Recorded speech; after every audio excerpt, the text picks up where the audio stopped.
Pseudo pregnancy பற்றி உங்களுக்கு தெரியுமா? அதாவது ரியலாக வந்து கர்ப்பம் தெரிச்ச பெண்களை வந்து உங்களுக்கு தெரியும், கர்ப்பமே தெரியாமல் ஸோ கர்ப்பம் தெரிச்சது மாதிரி வயறு வந்து சைஸ் பெருசாகிறது. ஸோ சியூடோ சைசிஸ் அப்படின்னு வந்து சொல்லுவாங்க, ஆர் சியூடோ பிரெக்னன்சி அப்படின்னு சொல்லுவாங்க. ஸோ இதுக்கு காரணம் என்னன்னு பார்த்தீங்கன்னா 2 டைப் காரணம் வந்து சொல்லப்படுது.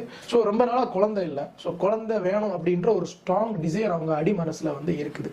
சைக்காலஜிக்கல் காரணம் அண்ட் பிசியாலஜிக்கல் காரணம். சைக்காலஜியில் வந்து இந்த காரணம் இருக்கு. மூட் ஸ்விங்ஸ் இருக்கும், ஸோ மூடு ஒவ்வொரு நேரம் ஹாப்பியாக இருக்கும், சோகமாக இருக்கும், டிப்ரெஷன் இருக்கும், எல்லாமே அச்சசலாக இருக்கும். இதை எப்படி கண்டுபிடிக்கிறது அப்படின்னு பார்த்தீங்கன்னா நம்ம மெயினாக இதை பிளட் டெஸ்ட் பண்ணி பார்த்தா தான் தெரியும். ஸோ யூரின் டெஸ்ட்டும் பிளட் டெஸ்ட்டில் எல்லாமே நெகட்டிவ் தான் வரும்.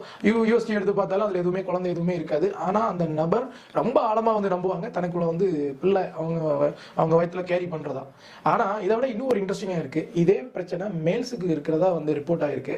ஸோ அந்த சிம்டத்தை வந்து கவாட் சிம்டம் ஒரு சிம்பத்தட்டிக் பிரெக்னன்சி அப்படின்னுவாங்க. குறிப்பாக அவங்களோட ஒய்ஃப் வந்து இதே மாதிரி கருத்தரிச்சு இருக்கும்போது அந்த மேலும் இதே மாதிரி ஃபீல் பண்ணிப்பாரு, தனக்கு வந்து தன்னோட வயிற்றுக்குள்ளேயும் குழந்தை இருக்கிறதா.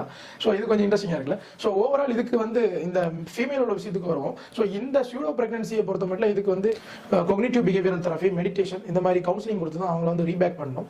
ஸோ மற்றபடி இது யூஸ்வலாக வந்து இது ஒரு நோய் கிடையாது. இது ரியல் ப்ரெசன்டேஷன் அவங்களோட அந்த சைக்காலஜிக்கலும் இல்லை பிசியாலஜிக்கலும் சேர்ந்து வந்து கான்ட்ரிபியூட் பண்ணுறதுனால இந்த மாதிரி ஒரு இஷ்யூ வந்து ஃபார்ம் ஆகுது. இப்படியும் ஒன்று இருக்குது அப்படின்றத தெரிஞ்சுக்கோங்க. ஸோ இந்த தகவல் உங்களுக்கு பயனுள்ளதாக இருந்திருக்கும் நம்புறேன். மற்றும் ஒரு பயனுள்ள தகவல் உங்களையும் சந்திக்கிறேன். And then bye from Back to you.